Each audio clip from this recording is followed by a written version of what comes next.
Indore railway station भव्य और आधुनिकता के साथ एयरपोर्ट की तर्ज पर बनाया जा रहा है, जिसका भूमि पूजन होने के साथ ही गुरुवार से निर्माण कार्य शुरू हो गया है। सांसद शंकर लालवानी के हाथों रेलवे के अधिकारियों की मौजूदगी में फाउंडेशन रखा गया। इस दौरान सांसद लालवानी ने कहा कि इस आधुनिक रेलवे स्टेशन का निर्माण कार्य शुरू हो गया है और करीब 465 करोड़ के इस प्रोजेक्ट का कार्य 2.5 सालों में कार्य पूर्ण हो जाएगा।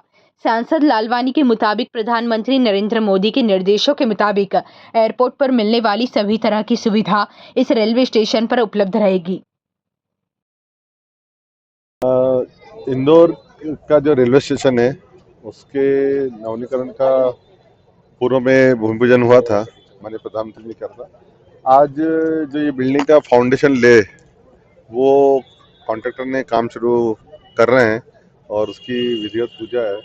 हम चाहते हैं कि जल्दी से ये बिल्डिंग बनके तैयार हो ताकि सिंहस्थ में कम से कम जो यात्री हैं उनको सुविधा मिल सके। तो आज उसका भूमि पूजन है और उसके साथ साथ जो टाइमलाइन दी गई है उसका एक बार चार्ट भी बनाया गया है। तो बार चार्ट के अनुसार हम समय समय पर मॉनिटरिंग करेंगे कि इंदौर रेलवे स्टेशन का निर्माण समय सीमा में पूरा हो।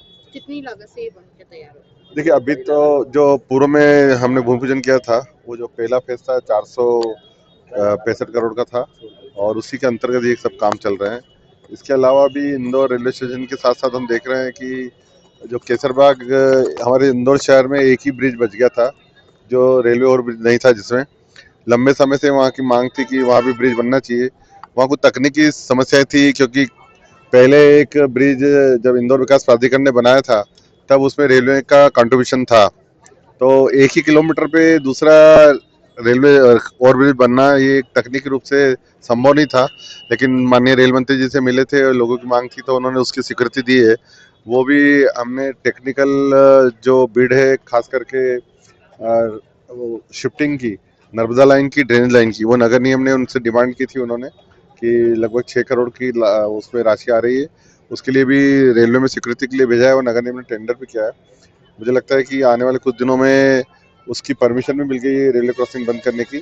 शीघ्र ही हम उसका भूमि पूजन भी करेंगे उस केसरबाग रेलवे क्रॉसिंग का, जो कि आरटीओ रोड से जाता है। तीसरा, हमारे ग्रामीण क्षेत्र में चंद्रावतीगंज की बहुत दिनों से डिमांड थी कि ट्रैफिक का लोड बहुत है। वहाँ से उज्जैन से लेके जो देपालपुर जाते हैं उस रोड पे सबसे ज़्यादा लोड है, तो वहाँ भी समय समय पर ट्रैफिक जाम होता है। तो वो चंद्रावतीगंज की भी ड्राइंग डिजाइन पहले आ गई थी, टेंडर प्रक्रिया में थी, लेकिन कुछ चेंजेस वहाँ के स्थानीय निवासियों ने मांग करी थी कि हमें सॉलिड ब्रिज नहीं चाहिए, नीचे पिलर वाला चाहिए। तो उसमें कुछ डिजाइन चेंज करने के लिए हमने कहा था, वो भी अंतिम चरण में उसकी भी स्वीकृति मुझे लगता है आने वाले समय में आ जाएगी।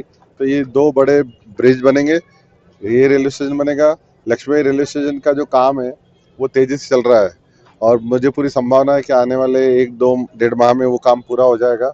हम प्रयास करेंगे कि रेल मंत्री जी आए, उसका लोकार्पण करें और इसके साथ साथ लक्ष्मी रेलवे स्टेशन की दूसरी साइड हम की भी प्लानिंग चल रही है। ये स्टेशन बनने के बाद हम लक्ष्मी रेलवे स्टेशन की दूसरी साइड जो हमारा बाणगंगा साइड है उस पर भी तैयारी कर रहे हैं। इसी प्रकार शास्त्री ब्रिज को लेकर भी पिछले दिनों हमारी बात हुई थी माननीय महापौर जी से और सभी पदाधिकारियों से। उसमें ये डिमांड आ रही थी कि इसका चौड़ाई बढ़ाई जाए, उसको लेकर रेलवे में बात की गई थी। पिछले दिनों में रेल मंत्री जी से मिला था और अधिकारियों से मिला था, जो इसके अधिकारी उन्होंने बनाई ड्राइंग डिजाइन बनाई है, वो रेलवे बोर्ड में अप्रूवल के लिए गई है इसके चौड़ाई के लिए। वो जैसे रेलवे बोर्ड से अगर अप्रूव होती है तो फिर हम सभी स्थानीय जनप्रतिनिधि बैठ के और प्रशासन के साथ बैठ के उसमें आगे बढ़ेंगे। इंदौर दाहोद